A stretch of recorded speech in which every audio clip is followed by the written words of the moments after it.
નમસ્કાર વિદ્યાર્થી મિત્રો, આજના વિડીયોની અંદર આપણે ધોરણ 6 વિષય હિન્દીનું દ્વિતીય પરીક્ષા 2026 માટેના મોસ્ટ એમપી પેપરનું સોલ્યુશન કરીશું તથા તમારે કેવા પ્રશ્નો કરવાના છે, અંદર વ્યાકરણ કેવા પ્રકારનું પૂછાશે એ સંપૂર્ણ ચર્ચા આપણે કરીશું. તો તમે પહેલાં વિડીયોને ખાસ અંત સુધી જુઓ, આખું પેપર ધ્યાનથી સમજો.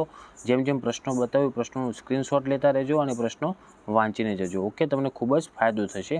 તમારા બીજા મિત્રોને શેર કરજો અને આવા ઉપયોગી વિડીયો માટે આપણી ચેનલને સબસ્ક્રાઈબ કરજો. મિત્રો, જો અમુક પ્રશ્નોના જવાબ કદાચ ખોટા હોઈ શકે છે, કારણ કે ઉતાવળમાં આપણે સોલ્યુશન કરેલું છે અને અમુક પ્રશ્નોના જે જવાબ નથી મળ્યા એનું તમે કોમેન્ટ કરીને પણ મને રિપ્લાય આપી શકો છો. ઓકે, પહેલો પ્રશ્ન છે કે प्रधानाध्यापक ने देवेंद्र के पिता को बधाई क्यों दी? तो एम आप जवाब थशे मित्रों, क्योंकि देवेंद्र ने एक घायल बच्चे को बचाने के लिए अपनी परवाह नहीं की और उसे अस्पताल पहुंचाया, इसलिए. बीजू है नेपोलियन और उसकी बहन के चरित्र में क्या अंतर था? तो एनो जवाब थशे नेपोलियन सच्चा इंसान था, वह अपनी गलती स्वीकारने को तैयार भी रहता था और उसकी बहन डरपोक थी और गलतियों से बचकर भागने वाली लड़की थी. ये अंतर था दोनों के बीच में. तीजू है बापू धन क्यों इकट्ठा कर रहे थे? हवे आनो पाक्को जवाब नहीं मळ्यो, पण तो जवाब एवो थशे कि बापू गरीबों और देश के लिए धन इकट्ठा कर रहे थे. पछी बी आपेलो छे, एमां पण प्रश्न आपेला छे. पहलो प्रश्न है समय और शक्ति की बचत कैसे होती है? तो एमा जवाब थशे मित्रों, समय पर काम करना चाहिए और आलस्य से बचना चाहिए, उसकी वजह से समय और शक्ति की बचत होती है और वैज्ञानिक साधनों का उपयोग भी करना चाहिए. चलो, बीजो है सबका जीवन ही बन जाए मधुबन का भावार्थ क्या होगा? तो जुओ, सबका जीवन ही बन जाए मधुबन एनो भावार्थ थशे मित्रों कि सबका जीवन खुशियों से भर जाए, सब लोग मिलजुल कर रहे और सबके जीवन में सुख शांति हो. तीजू है हम जगत में क्या अर्पण करना चाहते हैं?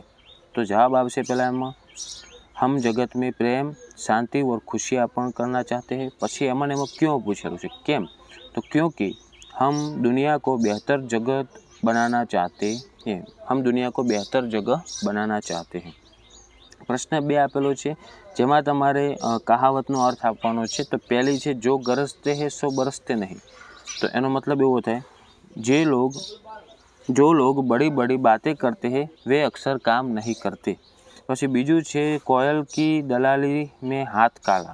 तो एनो कहावतनो अर्थ थशे मित्रों कि बुरे काम के शामिल होने पर बदनामी मिलती ही है.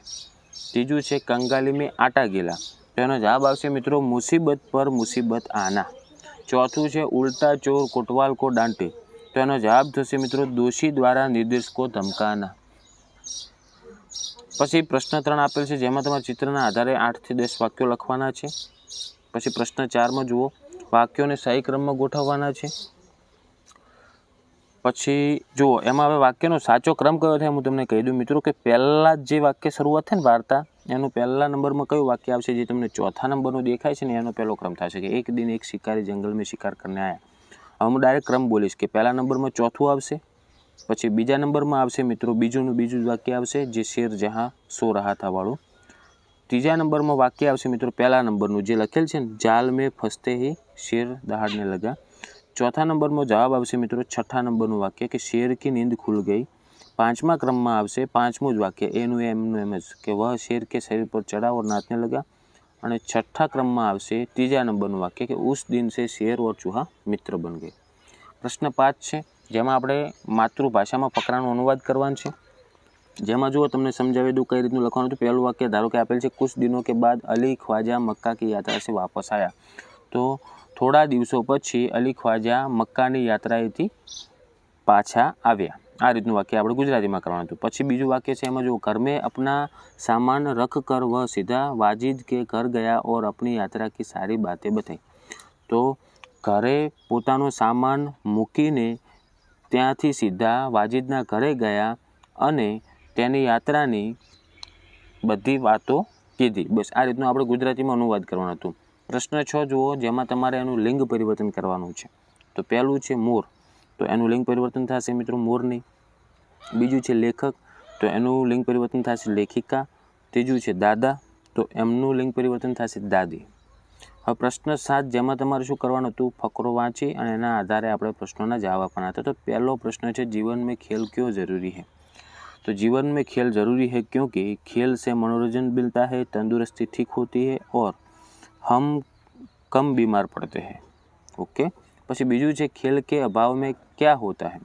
तो खेल के अभाव में मित्रों लड़के आलसी और बीमार रहते हैं। ત્રીજું છે पढ़ाई के साथ खेल पर जोर देना चाहिए। તો એમાં જવાબ આવશે મિત્રો હા। અને પ્રશ્ન પૂછેલ છે એમાં ને એમાં ફરી કે ક્यों, તો એનો જવાબ થશે हमारा दिमाग तेज रहता है और खेल से शरीर मजबूत बनता है। तो આનો સાચો જવાબ આ થશે। પછી પ્રશ્ન 8 આપેલ છે જેમાં તમારે ઉચ્ચ સ્થાન ઉપર વિરામ ચિહ્ન મૂકવાના હતા, અને છેલ્લો પ્રશ્ન 9 આપણે જોઈ નાખીએ જેમાં તમારે મુહાવરાનો અર્થ આપી અને વાક્ય બનાવવાનું હતું। પહેલું વાક્ય છે કે સ્વર્ણ સવેરા લાના, તો એનો મુહાવરાનો અર્થ થશે મિત્રો अच्छे दिन लाना।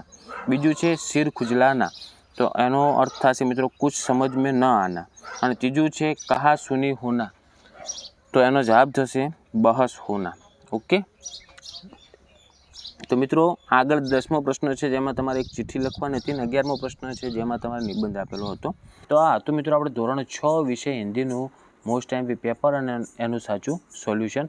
તો આશા રાખું છું મિત્રો કે વિડીયો તમને ઉપયોગી બનશે। તો વિડીયોને લાઇક કરજો, બીજા મિત્રોને શેર કરજો, અને આ ઉપયોગી વિડીયો માટે આપણી ચેનલને સબસ્ક્રાઈબ કરજો। બધા જ વિદ્યાર્થીઓને હિન્દીના પેપર માટે બેસ્ટ ઓફ લક। આવા મળીશું મિત્રો આપણે નેક્સ્ટ વિડીયોમાં। Thank you so much for watching my videos. Thank you so much.